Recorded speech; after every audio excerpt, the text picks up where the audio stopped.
Welcome to the Cardboard Crash Course. Let's learn how to play the CATAN 5 to 6 player expansion. This CATAN expansion not only includes the colors for a green and purple player, but also includes new components that you may or may not recognize. Let's check out the changes to setup, and then we'll look at a couple of changes to gameplay as well. First, when assembling the CATAN board frame, we'll find the 4 new extension pieces included in this expansion and insert them in between the already existing numbers as printed here. So this 6 and 6 extension piece would go in between the 6 and 6 original pieces. We'll continue this for the 3 other extensions. Note that 2 of them include ports. Use these ports as normal. The board will look more oblong as opposed to the original CATAN hexagon. This is intentional. Now we also have a new set of tiles included in this expansion, including, surprisingly, a second desert. Alongside these new included tiles is an entire set of new included number tokens. We will use these number tokens instead of the original tokens from the base game. Just like I taught in the original How to Play guide, use the fixed setup for the first time playing with 5 or 6 players. This is this map included in the rulebook itself.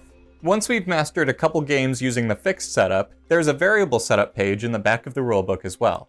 When playing in a 6-player game, all 6 of the colors will be used as normal. However, when only playing with 5 players, choose one of the colors at random that will not be played this game, and remove all of the starting roads but not settlements from the game board.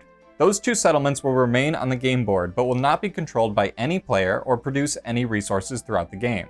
The only intention of leaving them there is to congest the game board and block off a couple spaces, which is completely intentional. Then take all of the new resources and development cards included in the expansion and shuffle them into their corresponding decks. When placing the robber at the start of the game, place them on either of the 2 deserts, as it makes no functional difference where they begin. Finally, when rolling to determine first player, they will also receive the first player token and place it in front of them. Count now the player who is 3 players to the left of that player and give them the player 2 token.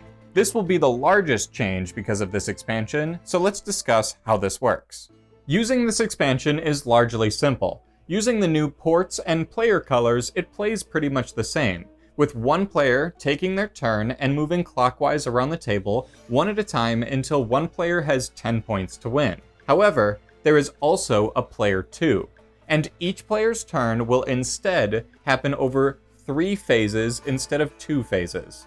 In the base game of CATAN, you would roll the dice and produce in order to complete the production phase. And then you would have an action phase after that, where you could play any cards or do any trades around the table.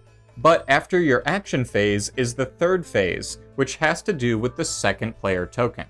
Now the second player token is always 3 to the left of the first player. This is pretty easy to understand, but here and here are graphics for 5 and 6 players respectively, out of the rulebook. You can always reference this in case you get confused. Now, the 3rd phase is going to be an action phase for the second player. That is not production, and you do not roll. So, the first player will take their turn, produce, and take their action phase as normal, and then that second player across the table will take an action phase as well. This is intended to fix 2 issues with such a large player count. One is that you would end up with too many resources in your hand, so having double the amount of action phases as the turns go around the table decreases the chance of getting screwed over by the robber.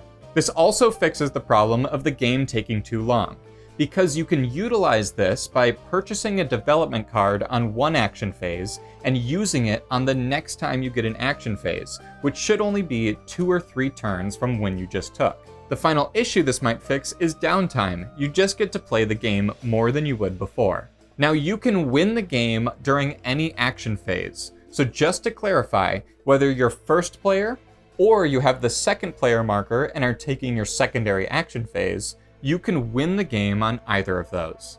So if I purchased a victory point development card on my first player phase, I could play it on my second player phase to get to 10 points and win. Thank you for watching this video, and thank you to Asmodee for sending this copy. If you want to check out more to do with CATAN, look at Seafarers or City and Knights here on the screen now. Have a great rest of your day. I'll see you next time on the Cardboard Crash Course.